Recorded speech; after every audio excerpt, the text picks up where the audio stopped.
black pepper separation experiment. Make sure to like and subscribe before we get started. Let's get started. First, we're gonna add a little bit of water.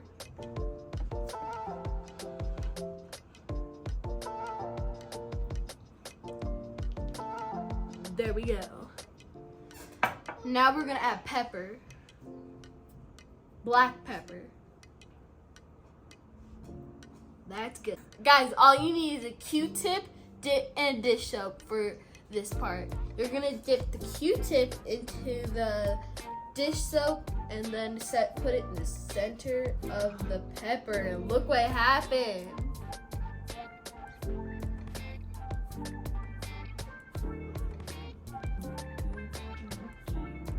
Try it again, guys.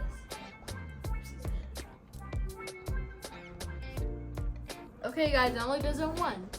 But this is all for this video. Make sure to like and subscribe. Bye!